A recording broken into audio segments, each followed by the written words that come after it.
Hello दोस्तों। पैसे से जुड़े फैसले करना हम सबकी जिंदगी का एक अहम हिस्सा है। लेकिन क्या आपने कभी सोचा है कि पैसा कमाना और उसे संभालना सिर्फ मैथ्स या फाइनेंस का खेल नहीं है, बल्कि ये हमारी सोच, आदतों और भावनाओं का भी गहरा असर होता है। द साइकोलॉजी ऑफ मनी किताब हमें ये समझाती है कि पैसा केवल एक टूल नहीं है, बल्कि ये हमारी मनोवृत्ति और व्यवहार का प्रतिबिंब है।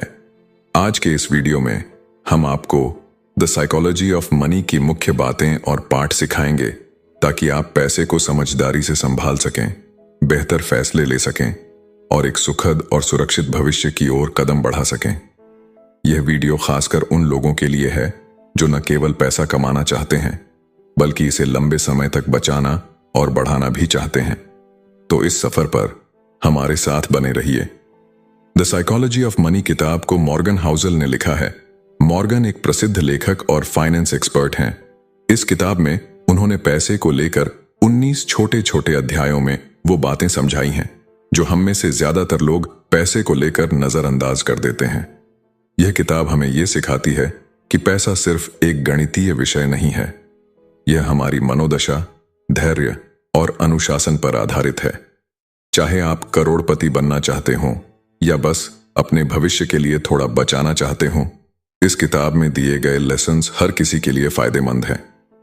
पैसा हमारे जीवन का एक ऐसा हिस्सा है जिससे हमारा हर दिन सामना होता है, लेकिन क्या हमने कभी ये सोचा कि पैसा कमाने के लिए मेहनत करना जितना जरूरी है, उतना ही जरूरी इसे सही तरीके से संभालना है।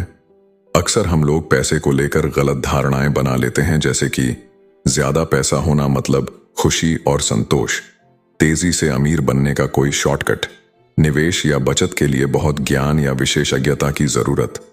मॉर्गन हाउसल कहते हैं कि पैसा कमाना और संभालना दो अलग अलग चीजें हैं, और इन्हें समझने के लिए हमें अपनी सोच और आदतों को गहराई से परखना होगा। दोस्तों, हम सभी की जिंदगी में पैसे से जुड़ी अलग अलग कहानियां होती हैं। कुछ लोग पैसा बहुत मेहनत से कमाते हैं, लेकिन गलत निवेश की वजह से सब कुछ खो देते हैं। वहीं कुछ लोग पैसे को सिर्फ शो ऑफ करने का जरिया समझते हैं और अंत में खाली हाथ रह जाते हैं। द साइकोलॉजी ऑफ मनी कहती है कि हमें अपने पैसे से जुड़ी इन भावनाओं और आदतों को समझना होगा। उदाहरण के तौर पर, आप अपनी तनख्वाह का कितना हिस्सा बचाते हैं? क्या आप बिना सोचे समझे खर्च करते हैं? क्या आप कभी फ्यूचर के लिए निवेश करने से डरते हैं? अगर इन सवालों का जवाब ढूंढ लिया तो यकीन मानिए, आप अपनी फाइनेंशियल जिंदगी में एक बड़ा बदलाव देख सकते हैं। अब सवाल यह है कि आपको यह वीडियो क्यों देखना चाहिए? क्योंकि यह सिर्फ एक किताब का समरी नहीं है, बल्कि एक ऐसा गाइड है जो आपको जिंदगी में पैसा कमाने, बचाने और बढ़ाने के स्मार्ट तरीके सिखाएगा। हम आपको आसान भाषा और प्रैक्टिकल उदाहरणों के साथ समझाएंगे कि पैसा सिर्फ अमीर बनने का जरिया नहीं है, बल्कि आजादी पाने का साधन है। कैसे छोटी छोटी आदतें आपको फाइनेंशियल तौर पर मजबूत बना सकती हैं। क्यों धैर्य और अनुशासन सबसे बड़ी कुंजी है, चाहे आप कितना भी पैसा कमाते हो। तो चलिए इस दिलचस्प और ज्ञानवर्धक सफर की शुरुआत करते हैं। वीडियो में आगे बढ़ने से पहले, अगर आप पहली बार इस चैनल पर आए हैं तो चैनल को सब्सक्राइब करना न भूलें। यहां आपको किताबों के सारांश के साथ जिंदगी को बेहतर बनाने वाले टिप्स और ट्रिक्स मिलेंगे। और अगर आपको यह वीडियो अच्छा लगे तो इसे लाइक और अपने दोस्तों के साथ शेयर जरूर करें। चलिए अब शुरुआत करते हैं। दुनिया का greatest show, the greatest show on earth. Author Morgan Housel जब कॉलेज में थे तो पैसे कमाने के लिए वेलेट की जॉब किया करते थे। जहां वो जॉब करते थे वो लॉस एंजल्स का एक आलीशान और महंगा होटल था। एक बार वहां एक गेस्ट आया जो अक्सर उस होटल में आया करता था। वो लड़का एक टेक्नोलॉजी एग्जीक्यूटिव था और काफी तेज दिमाग वाला था। सिर्फ 20 साल की उम्र में ही उसने वाईफाई राउटर के लिए एक ही कंपोनेंट डिजाइन करके उसे पेटेंट करवा लिया था।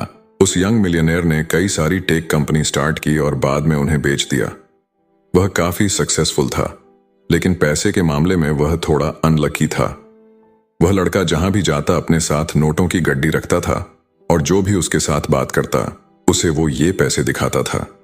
वो शराब पीकर बड़ी बड़ी डींगे मारता था। एक दिन उस आदमी ने गाड़ी पार्क करने वाले गार्ड को बुलाया और उसे कुछ नोट देकर पास वाली दुकान में जाने का ऑर्डर दिया। कार्ड को नोट के बदले दुकान वाले ने कई $1,000 सोने के सिक्के दिए। तो उस यंग टेक्नीशियन ने उन गोल्ड कॉइन्स का क्या किया होगा? उसने वो कॉइन्स समुद्र में फेंक दिए। उसने अपने दोस्तों को भी बुला लिया और सबने मिलकर वो कॉइन समुद्र में ऐसे फेंक दिए जैसे कोई तालाब में पत्थर फेंकता है। उसके कुछ दिनों बाद एक दिन वो यंग मिलियनेयर गलती से होटल के लैंप से टकरा गया। मैनेजर ने उसे कहा कि लैंप की कीमत $500 है, तो उस आदमी ने तमाशा खड़ा कर दिया। उसने अपने जेब से पैसे निकालकर मैनेजर के मुंह पर दे मारे और बोला, ये रहे $5,000, अब दोबारा मुझे अपनी शक्ल मत दिखाना। शायद आप सोच रहे होंगे कि यह कहानी सच है क्या? शायद आप सोच रहे होंगे कि उस यंग मिलियनेयर का क्या हुआ होगा। जी हाँ, ये स्टोरी एकदम सच है। इस किताब में आप कुछ ऐसी ही और कहानियों पढ़ेंगे, लेकिन इस कहानी के लास्ट में यंग मिलियनेयर का दिवाला निकल जाता है। उसने कुछ ही सालों में जो कुछ कमाया था सब उड़ा दिया। उसके सारे पैसे खत्म हो गए और उसके यार दोस्त भी उसे छोड़कर चले गए। देखा, आपने पैसे से आप सब कुछ खरीद सकते हो, पर अच्छा व्यवहार नहीं खरीद सकते। चलिए एक और कहानी सुनते हैं। रोनाल्ड रीड एक जनरेटर यानी दरबान था। वो एक छोटे से गांव में पैदा हुआ और पला बड़ा था। वो अपने परिवार का पहला ऐसा इंसान था जिसने स्कूल तक पढ़ाई की थी, और उससे भी मजेदार बात यह थी कि वो रोज लोगों से लिफ्ट लेकर स्कूल पहुंचता था।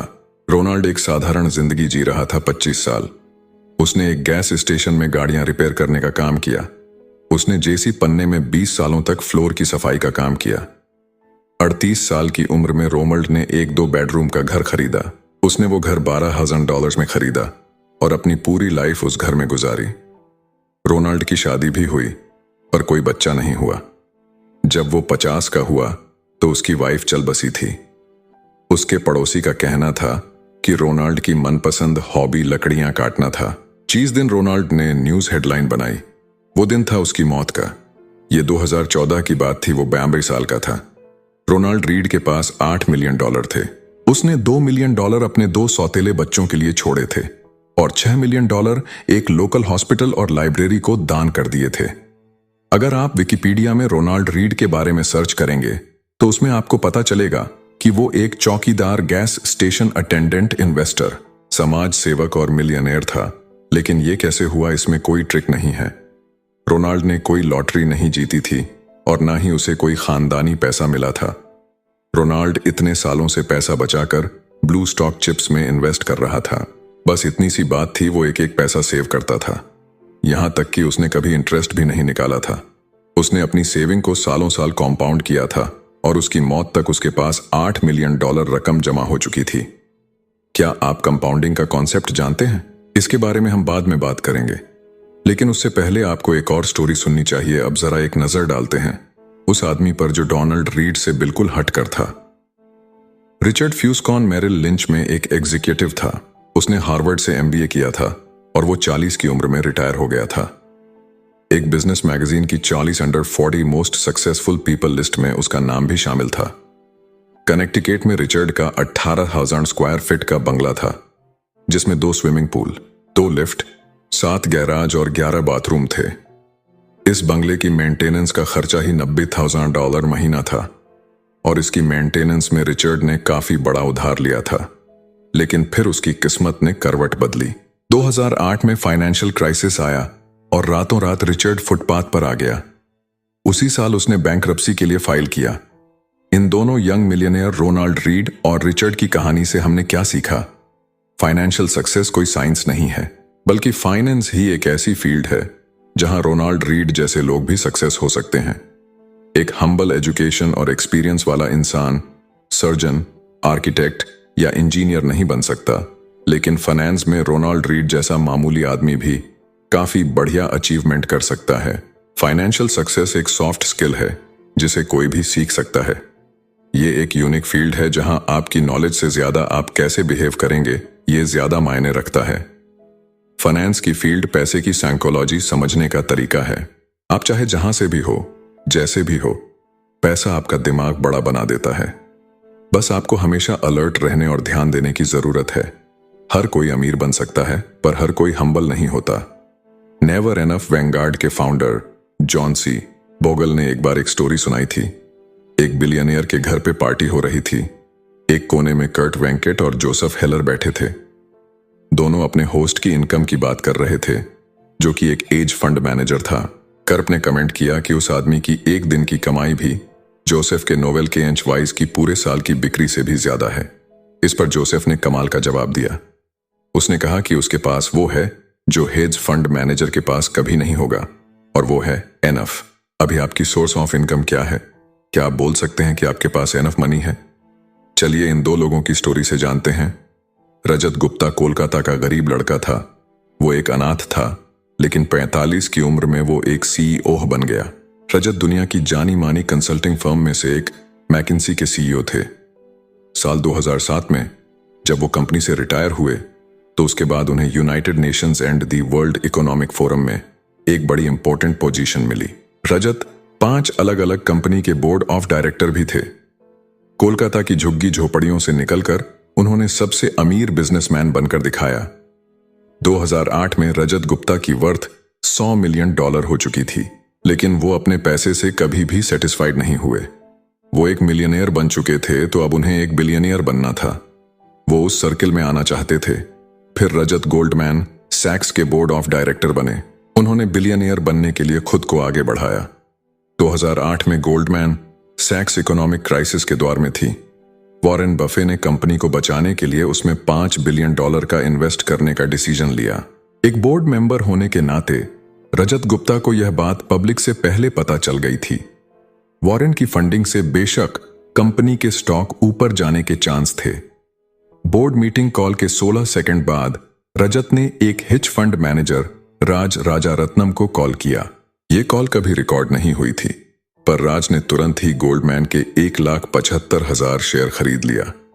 कई घंटों बाद वॉरेन की डील की खबर पब्लिक तक पहुंची। गोल्डमैन के स्टॉक एकदम से ऊपर चढ़ गए। राज ने कुछ ही घंटों में $1 मिलियन कमा लिए, और प्रोसिक्यूटर ने बताया कि रजत ने टोटल $17 मिलियन का प्रॉफिट कमाया। इसे इनसाइडर ट्रेनिंग का एक क्लासिक केस माना जाता है। रजत गुप्ता ने अपनी सारी दौलत से हाथ धोया और उन्हें जेल जाना पड़ा, और साथ ही उन्होंने अपनी रेपुटेशन भी गंवाई। रजत के पास पहले ही $100 मिलियन थे, तो उन्हें $1 बिलियन और क्यों चाहिए थे? उनके पास पहले से ही धन दौलत, फेम, पावर और फ्रीडम थी, लेकिन लालच में आकर उन्होंने सब कुछ गंवा दिया क्योंकि रजत गुप्ता के पास एनफ का सेंस नहीं था। हम इस स्टोरी से 3 चीजें सीख सकते हैं। लेसन 1, सबसे मुश्किल फाइनेंशियल स्किल है और ज्यादा दौलत जमा करने से खुद को रोकना। ज्यादा पावर, ज्यादा फेम और ज्यादा पैसे का लालच सेटिस्फैक्शन से ज्यादा एम्बिशन को बढ़ावा देता है। इस पॉइंट पर आकर जब आप आगे नहीं बढ़ते तो आपको लगता है जैसे आप पीछे जा रहे हो, और फिर आगे बढ़ने के लिए आप बड़े से बड़ा रिस्क लेते हो। मॉडर्न कैपिटलिज्म 2 चीजों में बहुत अच्छा है। दौलत के साथ साथ आप लालची भी होते जाते हो। इंसान अपनी हद भूल जाता है, उसे समझ नहीं आता कि कहां पर रुकना है। लेसन नंबर 2, सोशल कंपेरिजन यानी दूसरों से तुलना एक प्रॉब्लम बन जाती है।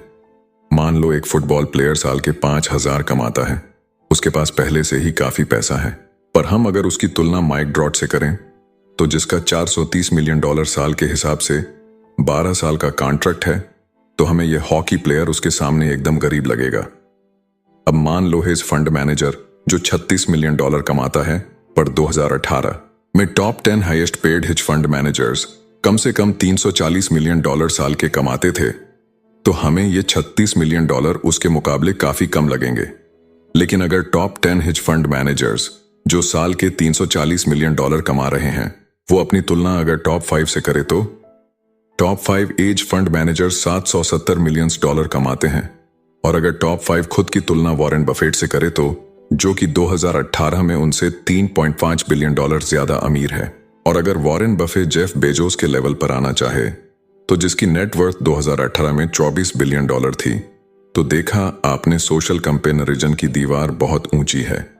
कोई भी इसे छू नहीं सकता। अगर आप इस खेल में शामिल हो जाओ कि मैं अपने दोस्तों जितना अमीर होना चाहता हूं, तो आप कभी नहीं जीत सकते, क्योंकि जीतने और पैसा कमाने की कोई लिमिट नहीं है। कोई पॉइंट नहीं जहां आपको एनफ लगे, आप सेटिस्फाइड फील करो। जीतने का एक ही तरीका है कि लड़ो ही मत। मान लो कि आपके पास काफी है, चाहे आपके आसपास के लोग और की चाहत में पागल हुए जा रहे हों। लॉस वेगस के एक डीलर ने एक बार कहा था कसीनो में जीतने का एक ही तरीका है, घुसते ही बाहर निकल जाओ। सोचो